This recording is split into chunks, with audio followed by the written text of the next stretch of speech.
Welcome back, everyone, to the GSMC Fantasy Sports Podcast and our final segment of the day here. And this one is going to be a little bit of a deep dive into all the injuries over the past couple of weeks, starting off with the more prescient ones that happened in Week 3, kind of circling back to the big ones that happened a couple weeks ago. I think that this kind of segment really does give you the bigger picture and tells you the story of how these teams will look going forward, and which, most importantly, fantasy players will become even more valued or less valued based off of how these injuries shake out. So without further ado, let's jump right into this segment. Starting off with, like I said, the more prescient ones, the ones that were sustained in Week 3, that will have immediate effect in Week 4, potentially beyond. Justin Herbert is one that I feel like is not as major as people think, but still one to monitor in terms of how this affects the whole team. He did re-aggravate that ankle injury in that game against, I believe it was the Panthers.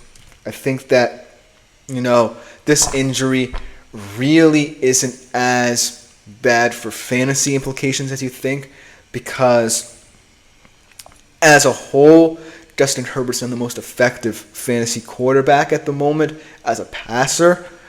But when I look at all the other injuries around the team, that's where I start to worry. I worry about the offensive line. They just lost two of their best tackles, in Joe Alt and Rashawn Slater, for what could be an extended period of time. And, J.K. Dobbins did not perform very well in the last game. They're going up against a Chiefs defense that, yes, is still underrated, but at the end of the day will, try and take away your best part of your offense. And so while a lot of people might be wanting to see this game be a statement for Jim Harbaugh and his offensive philosophy, it might not be because of the depletedness of their O-line and their quarterback.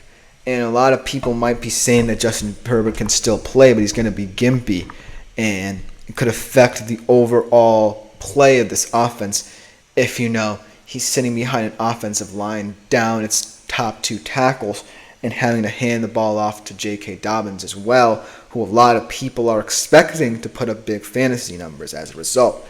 So it's just going to be a weird storyline to follow. I expect Justin Herbert to sit out this game, and I hope the Chargers see that he has to sit out this game, even though, it's kind of a bittersweet one to sit out because it's against the Chiefs. So the Justin Herbert one isn't necessarily going to impact this team for a long period of time, but the other injuries are what concern me surrounding him that I feel like could make this injury worse than it potentially is right now. And then Devontae Smith is another one who I feel like is only going to be a 1 week thing. Another team that has a lot of injuries to worry about as well. I mean, for what it's worth, Lane Johnson, who also suffered a concussion in that game against New Orleans, did return to practice, but A.J. Brown and Devontae Smith did not practice, rather, in both the Wednesday and Thursday practices. So make of that what you will. I think that's kind of, as Austin Shoes enters the chat, says, what's up? What's up to you, my man? Welcome to the show. Start Steele or Dowdle. I mean, both of these guys, I don't necessarily think you should quote-unquote start rather than put them in as a flex option. But if you want my honest opinion about who I think will be better this week, I think it will be Carson Steele. I like, to think that Rico Dowdle could become someone in the Cowboys offense. But like I said, I don't know if the Cowboys offense is willing to look outside of Dak and CD right now. It just seems like everything is centered around them and their play, and it's to the detriment of everyone else in that offense, whereas Steele really impressed me in the amount of touches he had this game and what he did with them as well. And he's going up against the Chargers front that is sans Joey Bosa, so I'm not sure, how that defensive front is going to impact this game. So look for Carson Steele to get some interesting yardage. With that being said, I wouldn't necessarily start them as your RB1, but rather in a RB2 situation or as a flex option. That's just my opinion. But good luck to you in your decisions and your fantasy football exploits, Austin Shoes. Welcome to the show as well. Getting back to kind of more injury updates, the Devontae Smith one, I think this is just going to be a 1 week thing. But the nature of this team right now is one in which the offense has a lot of questions to fill.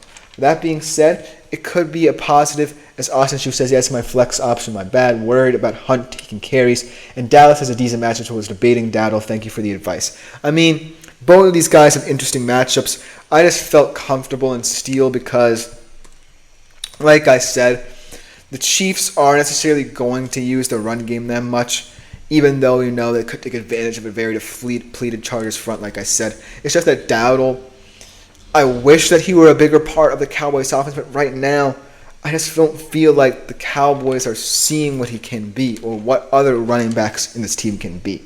And it's really affecting how they run the football right now. And Carson Steele, is just someone, and you're right in saying that Hunt could get a lot of carries as he was signed this week by them. So it just feels like that running back room in Kansas City has more of a defined status than the one in Dallas. So week in, week out, it's going to be interesting to see how Dowdle can perform in this Cowboys offense if he's allowed to. But right now, I'm more confident in Steele being a solid flex option. But at the end of the day, looking at how injuries have affected teams, I'm not necessarily going to talk about the Isaiah Pacheco injury.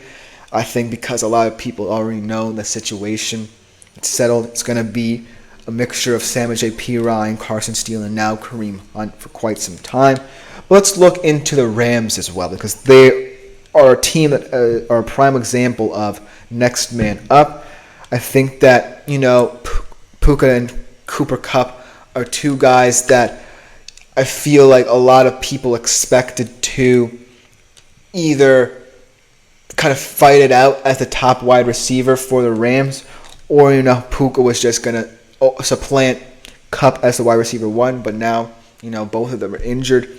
So it's a matter of, finding perhaps the next Puka Nacua in this system. And it's just going to be a fun opportunity to learn more about the Los Angeles Rams as well, because I kind of feel like a lot of people were also thinking about Kyron Williams as a popular option for the Rams, and he did have a big day in that game against San Fran.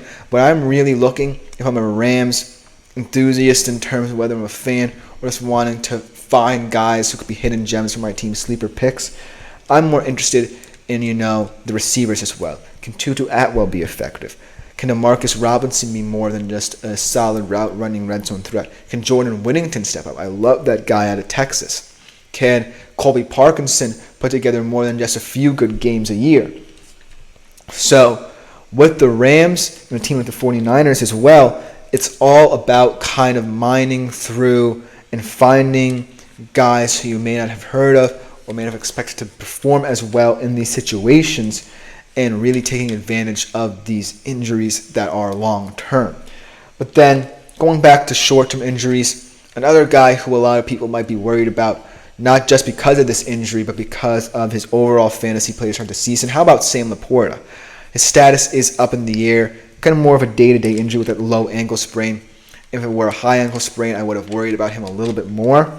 But I think for a guy like Laporta, this injury isn't as, quote-unquote bad as I think it's going to be. It's just like the Lions' offense can be so varied in the style it plays, and they feel like they're confident right now running the football more with David Montgomery and Jahmyr Gibbs. So we're just going to have to accept that a little bit. This is more of an acceptance injury more than an injury that you can take advantage of, because a lot of people were very hyped about Laporta, and I understand that hype that he's receiving, but it's just one of those where you have to kind of wait it out for his big moment again. And then for what it's worth, I don't know how many people valued Adam Thielen that highly in fantasy, but he's also with a hamstring injury he suffered on the IR as well.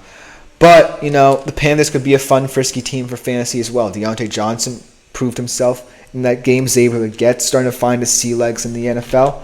So, who knows for the Panthers? They could be another interesting team. Also, Jonathan Brooks could project to come back soon. So, look out for that team as well offensively. But overall, I think that if you're looking to really get value out of injury. I don't want to sound like, I'm insulting these injured players, because I pray for their speedy recoveries, and it sucks that they're out for these long extended periods of time. But from a fantasy perspective, it's kind of about, now that it is what it is, you have to look at these teams in different manners, where you can't just, say, woe is me. You have to take advantage of what you see in front of you. And like I said, with a team like the Rams, the team like the Niners, it's all going to be about who steps up from this point forward. And while, like I said earlier in this show about Jordan Mason, it's going to be interesting when all these players come back and you can use them as leverage, I still think, all of these players you now know about, you can carry over not just from this season, but to the next season as well. Because now you understand the volatility of certain teams, the vulnerabilities of certain teams. And if you know about them now, chances are in the future, if injuries like this happen again, you'll be better prepared for them, and you'll know these players, be comfortable with starting them in your lineups. So that's just my advice. Let me know what you think in the comments, because it is going to be a very, very volatile market right now in fantasy football. So let me know what you think as the season progresses, as we understand more about these injuries. But that will just about do it for today's show. Thank you all for tuning in. This has been the GSMC Fantasy Sports Podcast, brought to you as always by the GSMC Sports Network. I've been Christopher Shepard. Thank you all for tuning in. Thank you for your love me comments. Continue using the Super Chat, Super Thanks, and Super Stickers features on YouTube to contribute even more to the show, make the show even more interactive than it already is. And I can promise you I will address as many comments as humanly possible from you guys, because I love the interaction, and I love your interaction, most importantly, with the show as well. Consider liking, following, and subscribing to the show as well. But that will just about do it. Come back tomorrow at 3:30 p.m. Eastern Time as we wrap up the week with another great show. But for now, I'm out.